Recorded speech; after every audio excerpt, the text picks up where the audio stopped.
Somebody said it couldn't be done, but he with a chuckle replied, that may be it couldn't, but he'd be one who wouldn't say so until he tried. So he buckled in with a trace of a grin on his face. If he be worried, he hit it. He started to sing as he tackled the thing that couldn't be done, and he did it. Somebody scoffed, "Oh, you'll never do that." At least no one never has done it. So he took off his coat and he took off his hat, and the first thing we knew, he begun it. With the lift of his chin and a bit of a grin, without any doubting or quitting. He started to sing as he tackled the thing that couldn't be done, and he did it. There are thousands to tell you it cannot be done. There are thousands to prophecy failure. There are thousands to point out to you one by one the danger that waits to assail you. But if you just buckle in with a trace of a grin, just take off your coat and go to it, just start to sing as you tackle the thing that cannot be done, and you'll do it. Thank you. May 31st, 2022. That was my last day in traditional education. That was the day that I learned the importance of focus. I was fired. And not because I didn't have the skills or the passion of being a good teacher or even a great administrator, but because I couldn't conform to the rules in regards to how they wanted to educate the so-called black children. In that moment, I was reminded of the movie The Wiz, and I felt like the Scarecrow. I knew that I had the innate intelligence. I provided my students with the tools. I used culturally relevant pedagogy to enrich my students' lives in the classroom and throughout the school. Yet, the system made me question my abilities. Along my journey, at times, I felt like the Tin Man, and I had to lead without a heart. I was placed in the position to become a figurehead, and I had to follow rules and regulations that weighed heavy on my heart. These rules didn't always serve the students that I cared about so deeply. I had to lead without my heart, just to avoid us being seen as someone that wasn't a team player. And then I became the lion. I needed the courage to embark on my new journey, one in which that will allow me to impact in a way that will align with my personal values. So I focused my talent solely on my nonprofit organization. I became an educational consultant, a published author of a research-based memoir detailing the demise of the so-called black people of America by controlling our culture, intelligence, and behavior, and becoming a national speaker, and which has presented me with the opportunity to speak in front of you today. In order for me to take myself to another level of accomplishing my goals, I had to truly believe in myself and understand the importance of focus.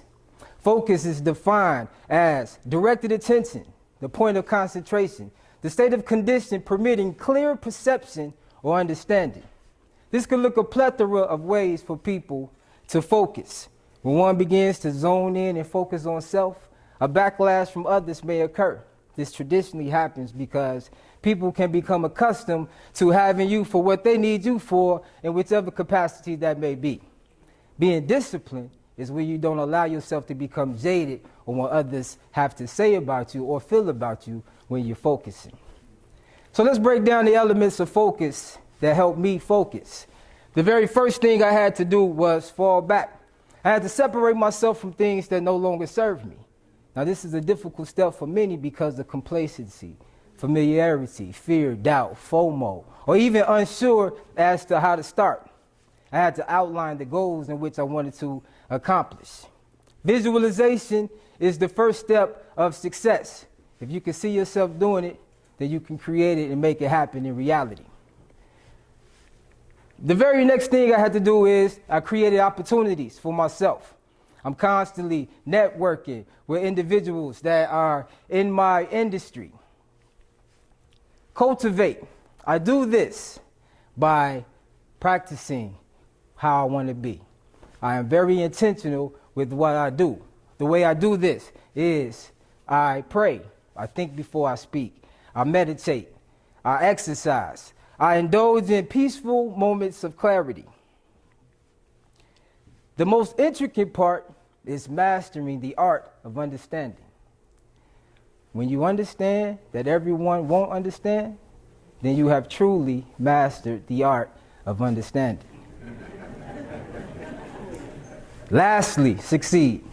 I celebrate my successes. This shows me what I'm doing on my journey versus what I want to do. We call that celebrating the small victories.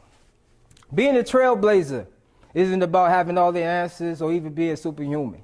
It's about having the deep focus on your vision and taking the small, consistent steps and even being disciplined throughout the challenges. When you focus, you just don't walk down the path, you create one. So I'm going to leave you with this. When you're looking to take yourself to the next level and blaze new trails, don't ask yourself, what are your goals? Ask yourself, what is my focus? Because in the end, where your focus lies, your trail will follow. I want everybody to stand to your feet.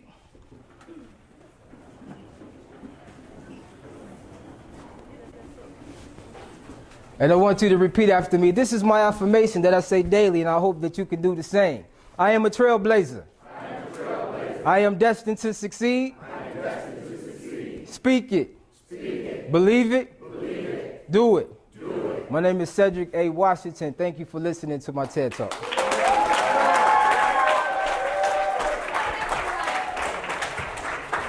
My man, you trust.